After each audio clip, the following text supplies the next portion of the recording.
This week on Ken Herbeck Outdoors. These fish are on the bottom. Some of them will be sitting on the bottom, they're really close. And so what we're trying to do is to get that fly in that strike zone. A river runs through it. Actually, many rivers. Have your route planned. Know kind of what's downstream from you. Know if you can walk in the water, or in here we've got a lot of grass. Easier to walk on, but there's a lot of brush, and that brush is really awful on your lines. It is Minnesota's North Shore of Lake Superior. Fish, boys. We got one. You just bring them back to the net. I'm not going to scoop them. You just drop them into it, okay? A magical place for fly fishermen in search of arguably the most elusive fish in the world. Man, it's a monster. The steelhead. See that? That's a nice one, Eric. That's a real nice one that you got. I haven't caught one of these since I was in college. That's a nice female. He bit it hard, too. Yep. Once you tie into one of these beauties, you're hooked for life. My heart's still beating. That's good. I tell you, once you get one on, you're hooked forever. Yep, that one or the orange with the red dot, you can try. We'll get you hooked next on Ken Herbeck Outdoors.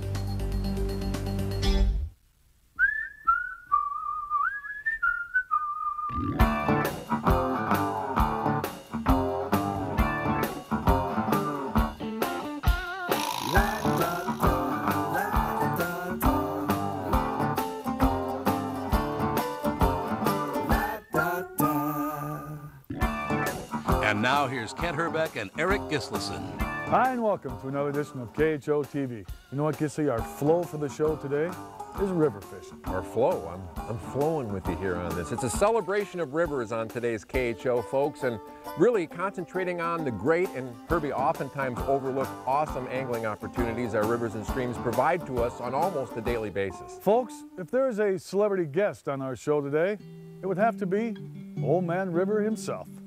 So sit back and enjoy a simple way to fish.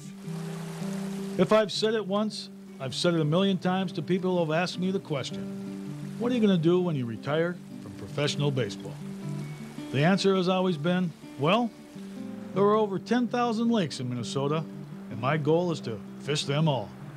That said, one place I've never been to, let alone fished, is Minnesota's North Shore and streams of Lake Superior. That was until I met Devin Brandt. But usually on the seam, so you can, when I say a seam, it's where the slow water and the fast water meet. You watch those white foam lines, and that kind of tells you where the main current is, which is also going to tell you that's probably the deeper part of the stream. So what we're going to focus on is where these currents kind of come in here, and it's a little bit more slacker water there. That seam is kind of where you want your fly to be. So you know what I typically do is kind of cast into it, and then as your fly is coming down and bouncing along the bottom, it's going to kind of swing through here. And in fact, a lot of times, a lot of these steelhead will take that fly on the swing because your fly is kind of coming across the river. Another thing I've always said is, if you're not familiar with a small job, find someone who does it for a living. Do you let it go down as far as you can? Or? Yeah, just let it swing, and as it starts to come up, let it swing, and when you feel like it's up to the surface, we'll take it out and make that drift again. Doing great. I look like I'm doing all right, Dang? Have you ever seen one of these? Okay, so fly fishing steelhead here on Lake Superior's North Shore may not be a small job, and Devin doesn't exactly do it for a living, but he does own and operate MinnesotaSteelheader.com, a website custom designed for steelheaders. This guy definitely knows this fish and this sport. It's just a killer smallie fly. The bead head's kind of all rusted, but I've actually caught a couple steelhead on them. And with that, Davin and Gissy and I were off, casting and blasting through this North Shore stream with fly rods and neoprene. These fish are on the bottom. Some of them will be sitting on the bottom, they're really close. And so what we're trying to do is to get that fly in that strike zone. And so that's where the sinkers come in. The sights and sounds were almost surreal, and Davin's knowledge commanded our undivided attention. We put a few of the split shots on there so that fly can kind of get down real quick in these short little runs and then drift through there.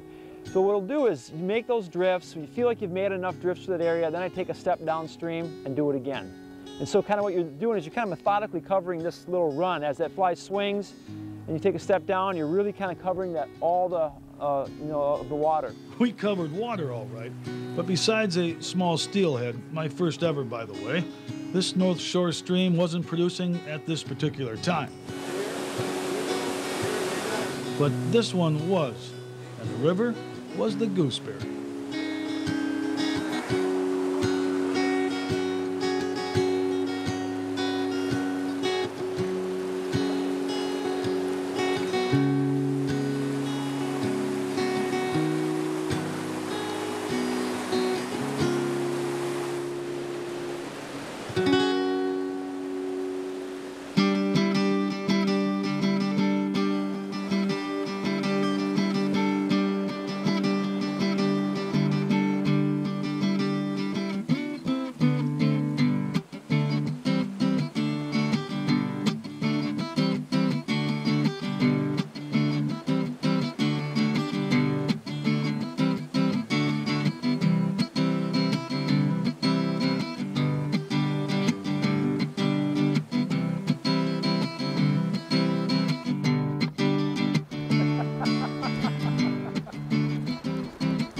If I had a net, I'd net them for you.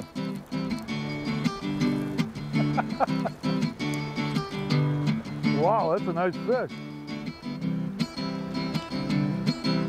Now, how do you do this without wiping out? It's tough. That's what you call a river dance. Oh, come on. There he goes. All right. It's all right. It's okay, we got to see him. That was some kind of cool. To tell you the truth, the weather gave out before we did fly fishing Minnesota's North Shore. But the memory of my first ever trip here will forever be etched in my mind. And speaking of weather, that would soon change on our steelheading adventure, and so would our KHO team's luck. Fish, boys. You got one. When we come back, Gissy ties into a whopper. Man, that's a monster. That and more when our KHO celebration of river fishing continues.